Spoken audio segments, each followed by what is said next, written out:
വിഷ്ണു ഇന്ന് പോവണ്ട, ലീവ് എടുക്ക്. ആ സൺഡേ ഞാൻ നേരത്തെ വരാൻ നോക്കാം. എന്നാലും പോയിട്ട് വരാം. കാറിൽ പോ, മഴ പെയ്യാൻ ചാൻസ് ഉണ്ട്. റെയിൻകോട്ട് വണ്ടിയിൽ ഇരിപ്പുണ്ട്.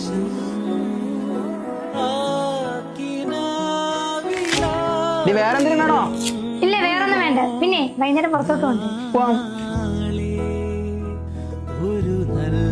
നിങ്ങൾക്ക് ഞായറാഴ്ച ആയിട്ടെങ്കിലും ഒന്ന് റെസ്റ്റ് എടുത്തൂടെ വിഷ്ണു? എപ്പോ നോക്കിയാലും എന്തെങ്കിലും ചെയ്തു. പിന്നെ ഒരു കാര്യം ചോദിക്കട്ടെ, വിഷ്ണു എന്താ ഇങ്ങനെ ഒരു സമയം വെറുതെ ഇരിക്കില്ലേ? നീ വരുന്നതിന് മുമ്പേ ഞങ്ങൾ ആ കാണുന്ന വീട്ടിലാണ് താമസിച്ചുകൊണ്ടിരുന്നത്. പൈസയുടെ ബുദ്ധിമുട്ട് ഞങ്ങളെക്കാളും കൂടുതൽ അനുഭവിക്കേണ്ടി വന്നത് അവനാണ്. ഒരു കാര്യം മാത്രമേ ഞങ്ങൾ അവന്റെ അടുത്ത് പറഞ്ഞു കൊടുത്തിട്ടുള്ളൂ, ജീവിതം എന്ന് പറയുന്ന ഒരു മത്സരം, എപ്പോഴും മത്സരിച്ചുകൊണ്ടിരുന്നാലേ മുന്നേറാൻ പറ്റും. വല്ലപ്പോഴും ഒക്കെ ഒന്ന് റെസ്റ്റ് എടുക്കാം കേട്ടോ. ഒരു കടയിൽ ചെന്നിട്ടേ പ്രൈസ് ടാഗ് നോക്കാതെ സാധനം മേടിക്കാൻ പറ്റട്ടെ, അന്ന് നിർത്താം.